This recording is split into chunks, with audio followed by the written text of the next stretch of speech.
nós vimos que o Senhor nos criou para o louvor da sua glória, para glorificar o nome do Senhor, não é para expressar essa glória do Senhor, que não é um facho de luz, não é algo resplandecente, mas a glória do Senhor, como nós vimos no domingo, ela nos dá poder e capacidade para a gente andar de acordo com a palavra de Deus.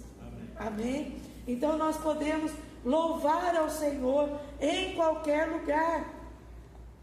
Jesus disse para aquela mulher samaritana: vocês sabem muito pouco a respeito daqueles a quem adoram. Nós adoramos com conhecimento, pois a salvação vem por meio dos judeus. Mas está chegando a hora, e de fato já chegou, em que os verdadeiros adoradores adorarão o Pai em espírito e em verdade. Então os adoradores do Senhor, a igreja do Senhor, aqueles que expressam Jesus aqui nessa terra, pode estar em Jerusalém, pode estar aqui em Mogi Guaçu, em Brasília, na Índia, na Coreia do Norte, na Coreia do Sul, na Irlanda, Estados Unidos, em qualquer lugar desse planeta. Em todos os lugares, sempre tem alguém que tem entendimento de que ele faz parte da igreja do Senhor e adora o Senhor em espírito e em verdade. Glória a Deus. Ele é o tabernáculo de Deus. Aleluia. Ele leva a presença do Senhor para onde ele estiver.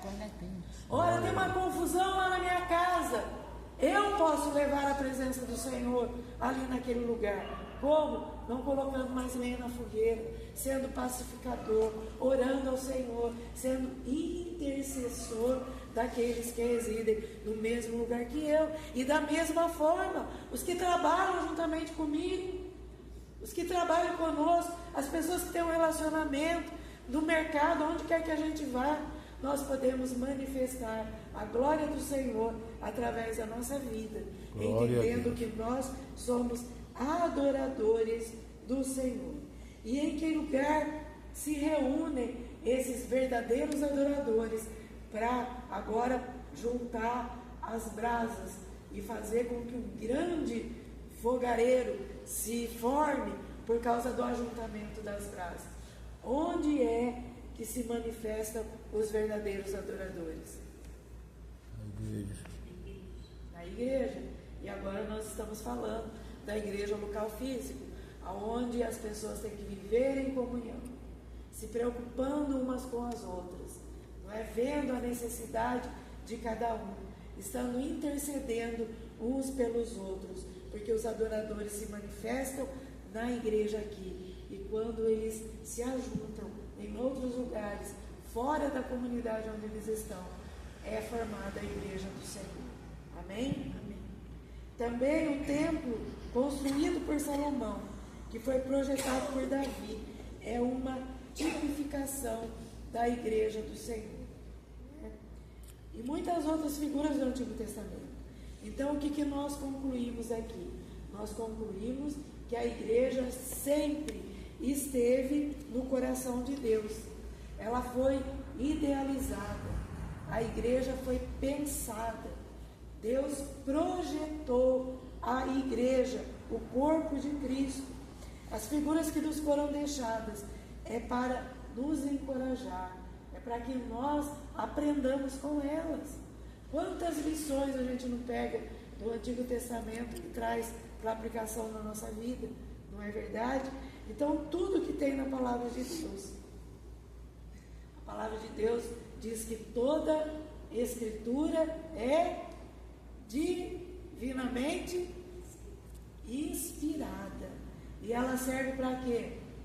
Para corrigir, para exortar.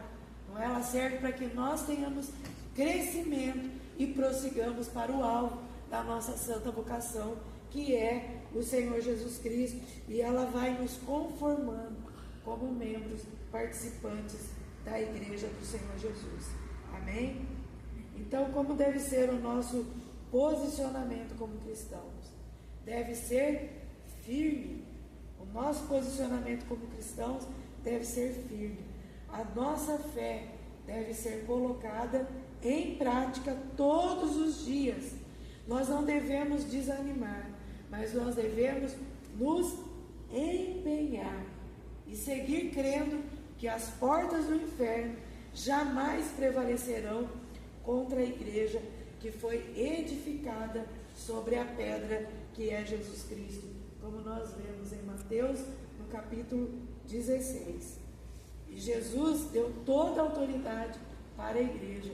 Ele diz: eu lhe darei as chaves do reino dos céus. E em seguida, no mesmo capítulo 16 de Mateus, no versículo 24, Jesus diz: se alguém quer ser meu seguidor, ou se alguém quer vir após mim, faz o que mesmo? Negue a si mesmo. Tome a sua cruz e me siga, não é? E Jesus continua dizendo: se tentar se apegar à sua vida, a perderá. Mas se abrir mão da sua vida por minha causa, você encontrará. Amém? Olha que palavra maravilhosa que está na palavra de Deus, não é? Ser parte da igreja desde sempre implica em renúncia, implica em entrega ao propósito de Deus. E qual é o propósito de Deus? O propósito de Deus é que todos sejam salvos e que cheguem ao conhecimento da verdade. Quem é que Deus vai usar? Vai usar nós, que fazemos parte da igreja do Senhor. Por que Jesus já antecipou falando sobre renúncia, sobre negar a si mesmo? Porque ele já estava vendo. Ele olhava para o século 21 e via aquelas pessoas que estão trocando todas as coisas, não é? Estão deixando as coisas do Senhor, que deveriam estar em primeiro lugar, conforme ele disse em Mateus 6, né? Buscar o reino de Deus em primeiro lugar, e as demais coisas seriam acrescentadas.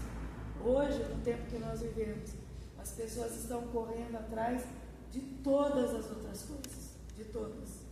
Jesus está ficando no final da fila, né? Quando fica, às vezes as pessoas nem se lembram dele, só lembram de pegar a Bíblia quando vem para a igreja no domingo, e é muito pouco o tempo de passar na igreja no domingo, não é? Então, o que o Senhor fala conosco?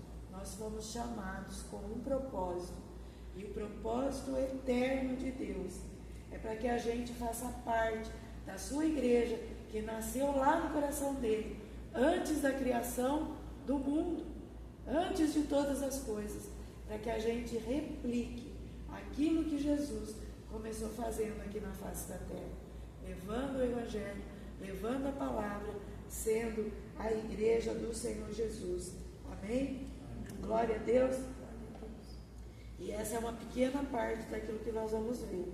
Tem muito mais por aí. Eu queria que você que está anotando, né, vamos lá no último slide. Último slide. Amém? Para refletir, né, durante a semana.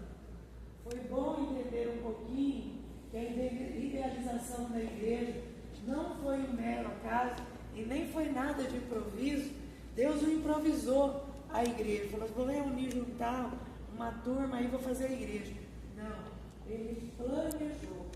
Você entendeu que o Antigo Testamento já contava para esse mistério de Deus?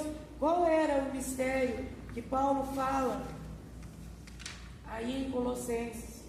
O mistério é Cristo em vós, a esperança da glória. Cristo reproduzido em todas as pessoas que olharam para ele e se converteram. Durante a semana, né? Pense em outros exemplos do Antigo Testamento que apontam para a igreja do Senhor.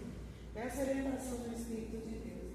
E na próxima terça-feira nós vamos ver como é que foi iniciada a edificação da igreja do Senhor.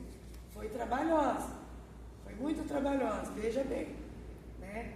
Deus começou lá antes da fundação do mundo, passou toda a antiga aliança. Jesus veio aí na nova aliança, ele morreu, ele fez tudo que ele tinha que fazer aqui, morreu e ressuscitou para que a gente chegasse a esse entendimento da palavra do Senhor. Amém? Vamos seguir em frente? Amém? Amém. Glória a Deus. Nós vamos passar então para o nosso